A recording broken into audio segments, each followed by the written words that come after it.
ಕರ್ಬೇವಿನ ರೈಸ್.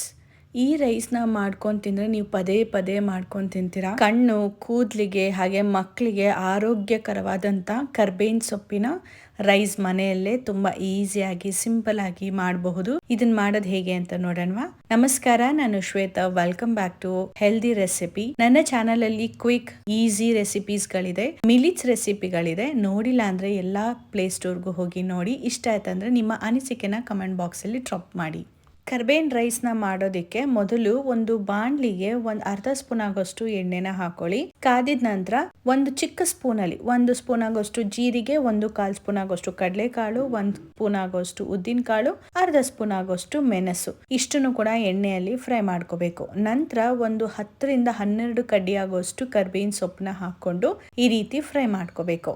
ಇಷ್ಟೇ, ಇದು ಮೇನ್ ಇಂಗ್ರೀಡಿಯೆಂಟ್ಸ್, ಹಾಗೆ ಮ್ಯಾಜಿಕ್ ಇಂಗ್ರೀಡಿಯೆಂಟ್ಸ್ ಅಂತ ಹೇಳ್ಬೋದು. ಇದು ತಣ್ಣಗಾದ್ಮೇಲೆ ಪುಡಿ ಮಾಡಿ ಎತ್ತಿಟ್ಕೊಳ್ಳಿ. ಹಾಗೆ ಒಂದು ಪಾತ್ರೆಗೆ 1-2 ಸ್ಪೂನ್ ಆಗೋಷ್ಟು ಎಣ್ಣೆ, ಸಾಸಿವೆ, ಜೀರಿಗೆ, ಬೇಕಾಗಿರೋ ಅಷ್ಟು ಕಡಲೆ ಬೀಜ ಹಾಗೆ ಗೋಡಂಬಿ. ಕಡಲೆ ಬೀಜ ಇಷ್ಟಪಟ್ಟು ತಿನ್ನೋರಿದ್ರೆ ಜಾಸ್ತಿನೇ ಹಾಕೊಳ್ಳಿ, ತುಂಬಾ ಚೆನ್ನಾಗಿರುತ್ತೆ. ಒಬ್ಬೊಬ್ರು ಕಡಲೆ ಬೀಜನ ಇಷ್ಟಪಟ್ಟು ತಿನ್ನೋದಿಲ್ಲ, ಅಂತವ್ರು ಕಮ್ಮಿ ಹಾಕೊಳ್ಳಿ. ಹಾಗೆ ಗೋಡಂಬಿನ ಹಾಕೋಬೇಕು.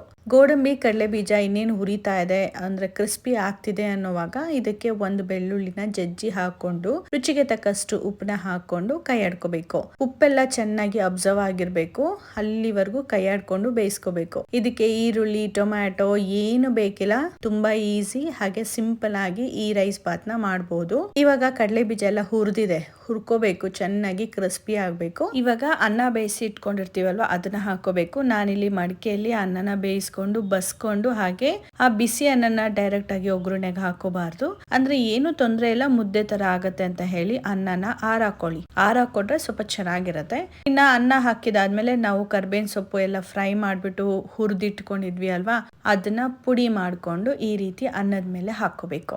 ಇಷ್ಟೇ, ತುಂಬಾ ಅಂದ್ರೆ ತುಂಬಾ ಸಿಂಪಲ್. ಈ ಕರ್ಬೇವಿನ ಸೊಪ್ಪು ಯೂಶುವಲ್ ಆಗಿ ಸೈಡಿಗೆ ಎತ್ತಿಡ್ತಾರಲ್ವಾ, ಈ ರೀತಿ ಮಾಡ್ಕೊಟ್ರೆ ರುಚಿಯಾದಂತ ಒಂದು ಚಿತ್ರಾನ್ನ, ಕರ್ಬೇವಿನ ಚಿತ್ರಾನ್ನ ಅಥವಾ ಕರ್ಬೇವಿನ ರೈಸ್ ಕೂಡ ರೆಡಿ ಆಯ್ತು. ಹಾಗೆ ಕಣ್ಣಿಗೆ, ತಲೆ ಕೂದಲುಗಳಿಗೆ ಇನ್ನೂ ಹಲವಾರು ಬೆನಿಫಿಟ್ಸ್ ಇದೆ ಕರ್ಬೇವಿನ ಸೊಪ್ಪು ತಿನ್ನೋದ್ರಿಂದ.